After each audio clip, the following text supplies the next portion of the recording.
A very good morning to all my dear students. I hope all of you are doing well. So we were discussing national income. We were on chapter number 4 of national income, and in our yesterday income at current price and national income at constant price.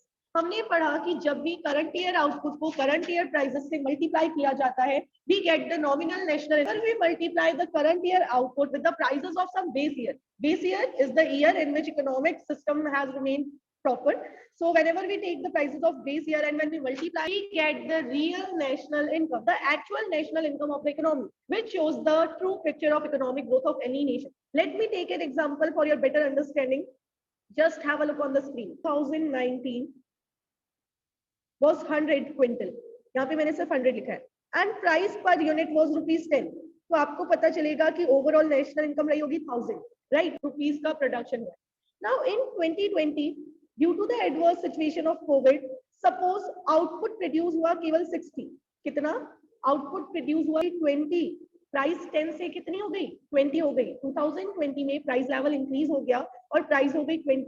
अब जब आप national income का calculation करोगे तो आप मुझे ये show कर रहा है, मैंने क्या किया, मैंने करंट ईयर की प्राइस को करंट ईयर के आउटपुट से ही मल्टीप्लाई किया. मैंने 2020 की ये प्राइस ली और ये 2020 का आउटपुट लिया, मैंने इनको मल्टीप्लाई कर दिया, तो मुझे पता चला. लेकिन क्या एक्चुअली आपका आउटपुट इंक्रीज हुआ है क्या? देख के बताइए मुझे. Is there any increase in output of the economy? Have a look, observe it on the screen. No, tell me. Yes, page is showing that national income has increased by 200, but output has not increased. Even it has decreased, right? तो यहाँ पे ये nominal करते हो तो कभी कभी ऐसा हो जाता है कि क्वांटिटी डिक्रीज होने के बाद भी नेशनल इनकम बढ़ी भी नजर आती है. ऐसे में हम क्या करेंगे, हम 2009 के आउटपुट को भी 10 से नहीं मल्टीप्लाई करके बेस ईयर की प्राइस से, उससे ये होगा कि दोनों जगह सेम प्राइस आएगी और आपको पता चलेगा एक्चुअली आउटपुट इंक्रीज हुआ है या डिक्रीज हुआ है. सपोज बेस ईयर की प्राइसेस थी 5, तो मैंने दोनों को ही 557 पता चल जाएगा. तो आपको यही करना है, बेस ईयर से मल्टीप्लाई करना है in order to obtain the constant GDP या constant national income, which is also known as real national income. क्या कहा जाता है? रियल नेशनल इनकम है. Why do we measure the national income at prices of base year? We simply do it in order to avoid the impact of inflation. जो rising inflation है, हो सकता है उसकी इमेज पता लगाना बहुत ज्यादा जरूरी है. एक्चुअली आउटपुट कितना जनरेट हुआ वो बताएगा कि इकोनॉमी ग्रो करेगी या नहीं करेगी. तो आउटपुट ग्रोथ के लिए you need to calculate the real national income. ठीक है, तो यहाँ पे यही चीज लिखी हुई है. एक न्यूमेरिक आया है इन्होंने क्वेश्चन में, ये 3 डिटेल्स आपको प्रोवाइडेड होगी. 4 details: commodities, quantity produced in 1920, current year price, it means prices of 1920 and 12. India के केस में अभी तक हम 2011-12 को बेस ईयर मानते हैं क्योंकि उस साल सब कुछ बहुत स्टेबल रहा था. अब देखिए, मैंने 2 बार नेशनल इनकम कैलकुलेट की. एक बार मैंने नेशनल इनकम कैसे कैलकुलेट की? Current year quantity into current year price, और मेरे पास ये वैल्यूज आ गई और ओवरऑल मेरा आउटपुट हो गया 42500. फिर मैंने क्वांटिटी तो करंट ईयर 0 कहा जाता है, 19 बेस ईयर प्राइस को P0 कहा जाता है. ठीक है, क्या कहा जाता है? P0. मैंने मल्टीप्लाई किया करंट ईयर क्वांटिटी को 27,000. तो ये जो इतना डिफरेंस है 15,500 का, ये जो डिफरेंस है ये सिर्फ और सिर्फ प्राइस फ्लक्चुएशन की वजह से आया है. शो तो ये हो रहा है कि इकोनॉमी में प्राइस लेवल इंक्रीज हुआ है, हमारी इकोनॉमी का आउटपुट इंक्रीज नहीं हुआ. तो आपको ये बताया गया है कि अगर आप मार्केट वैल्यू करंट प्राइस पे लोगे तो एक मिसलीडिंग इमेज आ सकती है. कभी इंक्रीज और मिसलीडिंग इमेज को अवॉइड करने के लिए हम लेते हैं बेस ईयर की प्राइसेस और हम कंपेयर करते हैं उसी से. Is it okay? और किसी को कुछ भी पूछना है यहाँ तक? अब देखिए, yes Piyush, you can unmute and speak. Ma'am, जैसे अपन इकोनॉमी की ग्रोथ देखेंगे तो आउटपुट से देखेंगे या फिर प्राइस से? आउटपुट से देखेंगे बेसिकली. एक्चुअली फिजिकल आउटपुट जो बना है उससे देखेंगे, बट आउटपुट को प्राइस पे मेजर, कॉस्ट को बढ़ा के बता रहे होते हैं. तो हमें उसको मार्केट में जिस रेट पे वो सेल आउट हुआ है ना, उससे भी कैलकुलेट करना पड़ता है. ओके मैम, ठीक है, चलिए ये देखिए जो मैंने हाईलाइट किया, ये आपको फिलअप में एमसीक्यू में पूछ सकते हैं. Only through national income eight dash, ये फिलअप में दे देंगे आपको. यहाँ पे कांस्टेंट प्राइसेस की जगह आपको दे देंगे डैश, तो आपको बताना है constant prices. According to the current pattern, आपका इस साल जो एग्जामिनेशन होने वाला है, आपको 1 मार्क क्वेश्चंस पे ज्यादा फोकस करना पड़ेगा. ये जो माइन्यूट डिटेल्स है इनसे क्वेश्चन बहुत ज्यादा बनेंगे. National income eight current price into constant price, again numerical portion, यहाँ से आपका क्वेश्चन आएगा. नेशनल इनकम अगर करंट प्राइस की गिवन हो, आपको उसको कांस्टेंट पे कन्वर्ट करना है, तो क्या प्राइस उसको डिवाइड कर देंगे करंट प्राइस इंडेक्स से. करंट प्राइस इंडेक्स आपको क्वेश्चन में गिवन होगा. करंट प्राइस इंडेक्स क्या होता है? इंडेक्स नंबर है जो बताता है कि दो एग्जाम्पल, अगर 2011-12 में प्राइजेस थी किसी चीज की 100 रुपीज और 2019-20 में प्राइस है 150, तो ये इंडेक्स नंबर होगा, ये 150 रुपीज तक से इंक्रीज हुई है, तो वो एक नॉर्मल इंक्रीज है। नॉर्मल ईयर टू ईयर एक इंक्रीमेंट आता है, उस इंक्रीमेंट को शो करने वाले इंडेक्स को करंट प्राइस इंडेक्स कहते हैं। ये आपने अगर वहां नहीं पढ़ा डिटेल में, यहाँ आपको सिर्फ इसको इतना ही समझना पड़ेगा कि प्राइस के रेशियो को चेंज करने वाले इंडेक्स को current price. Suppose current price index is 150 and national income at current prices is 1,50,000. You have to calculate the national income. Sorry, it will be 1,50,000 divided by 150 multiplied by 100. जब आप ये करेंगे तो constant price यानी कि real national income, तो देखिए real national income 1 lakh इन्होंने दिखा के बताया, यानी जो 50,000 एक्स्ट्रा था वो सिर्फ और सिर्फ प्राइस राइज की वजह से था और कुछ भी। ऑल राइट देन आगे बढ़ते हैं। देखिए ये डिस्टिंक्शन सबसे बुक का सबसे इजी डिफरेंस है और ये डिफरेंस बोर्ड में 6 मार्क्स में आता है। तो आप सबको पता है ना कि अगर बोर्ड लेवल में आपके डिफरेंस बिटवीन आता है तो आपको बेसिस ऑफ डिस्टिंक्शन लिखना कंपलसरी है। अब देखिए इस डिफरेंस में एक ही बात को 10 बार घुमा फिरा के बताया हुआ है। सबसे पहले मीनिंग यू नो को करंट ईयर की प्राइस से मल्टीप्लाई करके आई है और कांस्टेंट प्राइस वाली बेस ईयर की प्राइस से आई है। Index of economic growth, current year वाली national income through index base year वाली नेशनल इनकम को लेते हो तो ये बता रहा है एक्चुअली आउटपुट कितना इंक्रीज हुआ, लेकिन करंट ईयर वाला नहीं बता रहा। Next causes of change, national income eight current price can change, output change होगा तो भी ये चेंज होगी, प्राइस चेंज होगा तो भी इसमें चेंज आएगा। But if we talk about national income at constant price, ये सिर्फ क्वांटिटी से इफेक्ट होती है। कंपैरिजन, आप बताइए किसको यूज करोगे कंपैरिजन के लिए, कौन सा सही टूल है? नॉमिनल इनकम या रियल? डेफिनेटली रियल रिलेशन का फॉर्मूला आपको पता है P1 into Q1 और यहाँ पे P0 into Q1 and another name nominal national income and real national income. Is it okay? आगे देखिए, दोबारा इसी टॉपिक पे रिपीट करके दे दिया, देखिए जरा, बट इस बार आपको इससे रिलेटेड बहुत सारे न्यूमेरिकल्स करने पड़ेंगे। अभी हमने पढ़ा real national income and nominal national income. अब इन्होंने नेशनल इनकम वर्ड हटा के रियल ईयर की प्राइस पे कैलकुलेट करते हैं तो वो नॉमिनल जीडीपी होती है, जब जीडीपी बेस ईयर की प्राइस से कैलकुलेट करते हैं तो वो रियल जीडीपी होती है। ये 3 इंपॉर्टेंट 1 मार्क क्वेश्चंस है। हो सकती है, बिल्कुल हो सकती है, अगर बेस ईयर में प्राइसेस ज्यादा रहे हो। सपोज इस ईयर क्वांटिटी प्रोड्यूस हुई 100, करंट ईयर की प्राइस है 10 और करंट ईयर का जीडीपी आएगा 1000, लेकिन जब आप कांस्टेंट प्राइस का जीडीपी कैलकुलेट करोगे तो वो आएगा 1500। तो आपको पूछते हैं can real GDP be more than nominal, आप बोलोगे yes it more than that in current year. Simple सी बात है। नेक्स्ट, क्या ये इक्वल हो सकते हैं? बिल्कुल, when price level is same in both the years and also real GDP can be less than current year. Is it okay to everyone? Show me a thumbs up. That's great. चलिए अब ये मुझे आप बता दीजिए which is better, कौन सी GDP better है आपके पॉइंट ऑफ व्यू से? Unmute and speak, directly unmute and speak. Nominal real को? yes, क्यों देंगे रियल जीडीपी को? बिल्कुल, रीजन क्या है?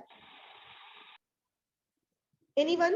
रियल जीडीपी को प्रायोरिटी देने का क्या रीजन है? एक रीजन ये हो सकता है क्योंकि रियल में प्राइस कांस्टेंट रहता है और आउटपुट से पता चलता है। बिल्कुल, प्राइस कांस्टेंट रहेंगे, आपको एक्चुअली आउटपुट का चेंज पता चलेगा, क्योंकि इकोनॉमी का वेलफेयर होगा जब एम्प्लॉयमेंट दूर होगा और एम्प्लॉयमेंट तभी दूर होगा जब नया और वो आउटपुट हमें रियल जीडीपी दिखाता है।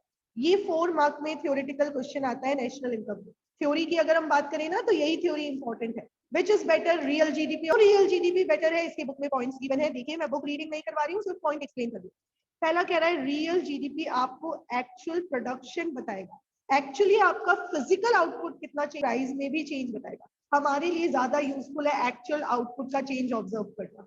नंबर 2, रियल जीडीपी से आप पीरियोडिक कंपैरिजंस भी कर सकते हो, क्योंकि बेस ईयर हर साल कांस्टेंट रहेगा, तो आपको पता चलेगा पिछले साल के कंपैरेटिवली इस साल आपका फिजिकल आउटपुट कितना इंक्रीज हुआ है। फिजिकल आउटपुट मींस आउटपुट में क्वांटिटी में लिया है। Number 3, real GDP facilitates international comparison of economic performance across the countries. आप countries के beyond जाके भी comparisons कर पाओगे, basis पे हमने comparison कर लिया। Now listen carefully. Even after writing these 3 points and even after writing the introduction, it is compulsory to cover up this line. Definitely deduct हो जाएगा। Therefore, real GDP is better than nominal GDP as it truly reflects the growth of an economy. ये line लिखनी compulsory है कि real GDP nominal से better. Also you have to rewrite the sentence और कोशिश करें कि इसको ब्लैक पेन से लिखे, सुंदर सा हाईलाइट करके, जैसे बुक ने इसको इटैलिक कर दिया ना, आप इसको ब्लैक पेन से हाईलाइट कर दीजिए. हम नॉमिनल जीडीपी को रियल जीडीपी में कन्वर्ट करते हैं. Formula same to same. GDP at current price को हम जीडीपी एट कांस्टेंट प्राइस में कैसे कन्वर्ट कर रहे थे? Real GDP nominal GDP upon price index multiply by 100. Price index question में गिवन होगा, नॉमिनल जीडीपी क्वेश्चन में गिवन होगा. आपको ये फॉर्मूला अप्लाई करना है इन ऑर्डर टू इजीली आप रियल जीडीपी कैलकुलेट कर पाएंगे. अगर रिवर्स कर दे, रियल जीडीपी गिवन है, नॉमिनल निकालना है, तो फॉर्मूला देख लीजिए. ये इधर डिवाइड का है तो मल्टीप्लाई में चला जाएगा और ये मल्टीप्लाई वाला डिवाइड में जाएगा. हमारा फॉर्मूला बन जाएगा नॉमिनल जीडीपी 100. ये लर्न करना है आपको. एग्जाम्पल गिवन है, करके देख लेते हैं.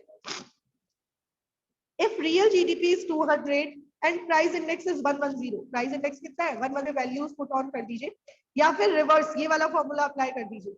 Nominal GDP is equals to real GDP, that is 200 in the given case, multiply by price index, you will get the value of nominal GDP. 220 will be the value of nominal GDP. आगे देखिए, GDP deflator या price index. Price index का दूसरा नाम GDP deflator है. GDP deflator major करता है कि प्राइसेस में एक एवरेज कितना अप आया होगा. एक अपकमिंग अप ट्रेंड होता है प्राइसेस का. जीडीपी बना रहे हैं, जिनसे जीडीपी बन रहा है, उन गुड्स एंड सर्विसेज में एक जनरल कितना इंक्रीमेंट आया होगा price level on an average. उस on an average price level को मेजर करता है, जिसको बहुत डिटेल में पढ़ाया गया था क्लास 11 में. ठीक है, वहां पे आपको सब कुछ समझाया गया था इससे रिलेटेड. तो यहाँ बस इतना ध्यान रखना है कि ये एक मेजरमेंट है एवरेज का. नहीं गिवन तो रियल जीडीपी और नॉमिनल जीडीपी दोनों गिवन होंगे, आपको प्राइस इंडेक्स कैलकुलेट करने को कह देंगे. तो अगेन फॉर्मूला तो मुझे सिर्फ ये एक याद रखना था. इसी फॉर्मूले से मैं प्राइस इंडेक्स क्या करूंगी, प्राइस इंडेक्स का फॉर्मूला बना दूंगी. तो देखिए मैंने प्राइस इंडेक्स का फॉर्मूला बना दिया है, nominal GDP upon real GDP multiplied by 100. Example given है, suppose nominal GDP is 15,000 and real is 12,000. Calculate GDP deflator. कैसे कैलकुलेट करेंगे? Nominal upon real into 100. जो आपका नवंबर दिसंबर में एग्जाम होगा उसमें सिर्फ एमसीक्यूज होंगे, वहां पे आपको ऐसे क्वेश्चन फेस करने पड़ सकते हैं. अब अगर आपको इससे कुछ भी निकालना हो, ये तीनों में से कोई भी एक, जीडीपी या फिर जीडीपी डिफ्लेटर जिसका दूसरा नाम है प्राइस इंडेक्स, इनमें से जो भी मिसिंग है, आप तो ऊपर जो एक फॉर्मूला लर्न किया उसको अप्लाई कर दीजिए, you will get the file. ये यहाँ तक किसी को कोई प्रॉब्लम है तो चलिए भाई, आज का ये जो मेन टॉपिक था. अब ये बहुत इंपॉर्टेंट बात ये है कि बाय चांस कोई बच्चा अभी भी ऐसा है जिसको न्यूमेरिकल्स नहीं भी आ रहे, ये करें, इसका कोई रिलेशन नहीं है किसी न्यूमेरिकल से जो हमने वो वहां पे पढ़े. ये वाले न्यूमेरिकल एकदम डिफरेंट है, आप आराम से कर सकते हैं और आपको डेफिनेटली ये बहुत अच्छे नंबर दिला के जाएगा. अब एक टॉपिक बचा है, that is GDP and welfare. ये लास्ट टॉपिक हमारा रिमेनिंग है, जो हमारा कल की क्लास में कंप्लीट हो जाएगा.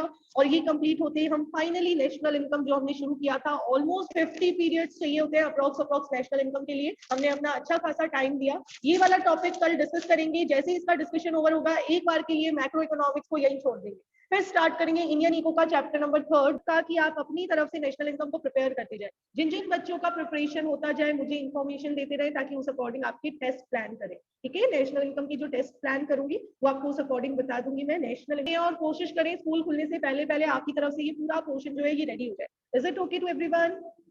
Okay, now listen carefully. कल का जो टॉपिक रहेगा वो रहेगा जीडीपी एंड वेलफेयर. ये टॉपिक क्या बता, जनरल ट्रेंड ये है कि अगर इकोनॉमी का जीडीपी इंक्रीज होता है तो ये मान लिया जाता है कि इस इकोनॉमी में वेलफेयर भी इंक्रीज हुआ है. अगर किसी भी सिचुएशन में किसी भी कंट्री का लोगों को ये लगता है कि जीडीपी इंक्रीज हो रही है यानी ज्यादा प्रोडक्शन हुआ यानी ज्यादा लोगों को जॉब अपॉर्चुनिटीज मिली, ज्यादा जॉब अपॉर्चुनिटीज मिली यानी लोगों ने ज्यादा अर्न किया और उनके लिए ज्यादा गुड्स एंड सर्विसेज अवेलेबल है. ठीक है, वेलफेयर और लोगों का ज्यादा भला. But it is not true. ये जो जनरलाइजेशन है ये एक नॉन इकोनॉमिक्स के पर्सन के लिए है, जो ये मानना है कि मोर जीडीपी मींस से है, जिसको इकोनॉमिक नॉलेज नहीं है. हम as a student of economics ये समझेंगे कि काफी बार जीडीपी के इंक्रीज होने से भी वेलफेयर नहीं होता. एक सिंपल सा एग्जांपल, कोविड बच्चे ऐसे हैं जिनका एक्चुअल रिजल्ट रहता है 60%, बट ऑनलाइन एग्जाम में वो स्कोर कर रहे हैं 80%. रिजल्ट इंक्रीज हो गया है, बट क्या ये इंक्रीज इन रिजल्ट वेलफेयर को भी इंक्रीज कर रहा है? क्या मैं कह सकती हूँ कि ये इंक्रीज स्कोर आपका वेलफेयर शो नहीं कर रहा, क्योंकि इसमें बहुत सारी लिमिटेशंस है. ये आप सबको पता है. राइट। फर्स्ट प्री टर्म में अगर मैं बात करूं कि ऑफलाइन एग्जाम होते तो जिस एग्जाम में आ गए 20 में से 18, तो मुझे बताइए क्या ये आपकी वेलफेयर की ट्रू इमेज है? जल्दी बताइए, यस और नो। No ma'am. नहीं ना, आप सब शॉक थे ना, कुछ ऐसे रिजल्ट्स भी हमने देखे थे। तो ये ऐसा ही कुछ जीडीपी के साथ होता है, काफी बार वो इंक्रीज तो हो गई होती है बट वो एक्चुअलाइजेशन काफी बार सही नहीं। क्यों सही नहीं होता, उसके क्या रीजंस है, ये टॉपिक हम करेंगे कल की क्लास में। ये आपका एक इम्पोर्टेंट 6 मार्क क्वेश्चन बनता है, इसको करने के साथ करेंगे और फाइनली हम वाइंड अप कर देंगे अपनी नेशनल इनकम को। Is it okay to everyone? चलिए मिलते हैं कल की क्लास में जो होने वाली है आपकी इस टॉपिक की लास्ट क्लास, और उसके बाद हम नई स्टार्ट योरसेल्फ। C you.